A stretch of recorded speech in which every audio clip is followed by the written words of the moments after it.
Let's set up an AI phone assistant without exposing a real caller to an unfinished configuration. Open the assistant, choose Channels, then Phone. First confirm that you're in the clearly labeled Test Assistant and that the phone channel is still off.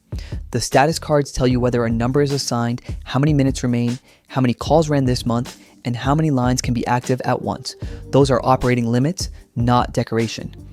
In this tutorial, we leave activation off, assign no number, and make no external call. Open numbers and connections. You have 3 paths. Buy a new number is the quickest start when a separate public number is acceptable. Use your existing number, keeps the number customers already know, and forwards calls through your provider. Own SIP connection is for a PBX or SIP trunk managed by your telephony team. Make the ownership decision before clicking anything billable. Check country availability, recurring cost, number registration, portability, emergency call expectations, and who can release the number. The recording only compares these options. It never searches provider inventory or purchases a number. Forwarding is usually the safest pilot because customers can keep the business number and you can decide when the assistant answers. Start with a dedicated test line, a small caller allow list, or a short after hours window. Never redirect the main line before the fallback path is staffed and tested. Your phone provider owns the forwarding rule, so document the target number, ring delay, business hours, caller ID behavior, and the exact code or console action that turns forwarding off. For SIP, involve the PBX owner and keep credentials out of screenshots, narration, and source files. Set the spoken language first. For this English test, choose English and keep the voice on automatic until you've listened to the available previews. Write a short greeting such as, "Hello, you've reached the North Star Services Test Assistant. How can I help today?" The required AI disclosure follows automatically. The phone persona should guide style, not invent facts. Our test persona asks for short sentences, source-grounded answers, and an honest fallback when information is missing.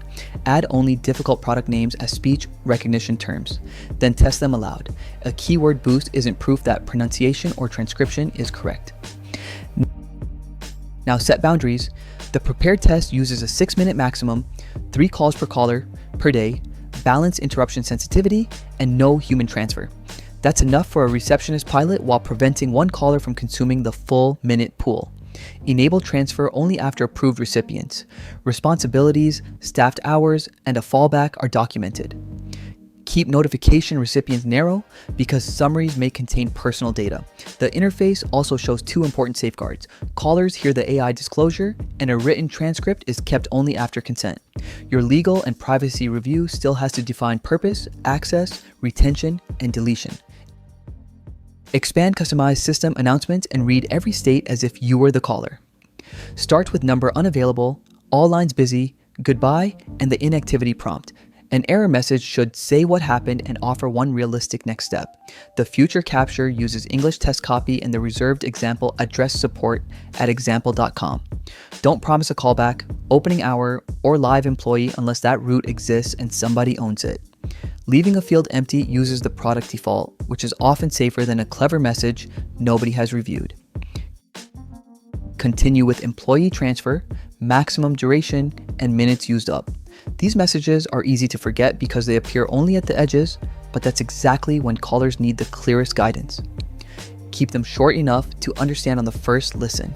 Select save settings once, wait for the confirmation, then reload the phone panel. Verify the language, greeting, persona, limits, transfer state, notification list, recognition terms, and every override. A save toast only confirms that the server accepted the form. The reload proves the values persisted. Use the text simulator first. It checks the same knowledge and phone persona without microphone permissions, telephony routing, or an external call. Start a new conversation and run a small fixed test set. One known fact, one fact that's absent, one callback request, and one clean goodbye. The Start Browser Call button is for the later audio test. Don't press it during this capture. After the text answers pass, use headphones in an approved session to evaluate voice, pace, pronunciation, interruptions, consent, and enabled tools. That separate browser test can consume voice resources and needs its own approval. Ask the exact test question. What is the internal escalation code? The approved fictional source contains Nordstern 42. In the verified simulator run, the assistant returned that value in a short spoken style and offered to continue. Then, ask for a 2028 warranty policy that isn't in the source. The safe result is a clear knowledge gap and a monitored support route, never a plausible policy. This proves a text simulator only. A complete launch still requires an approved browser audio test, one controlled inbound call, verified consent behavior, and the expected record in calls. Until then, keep the channel off.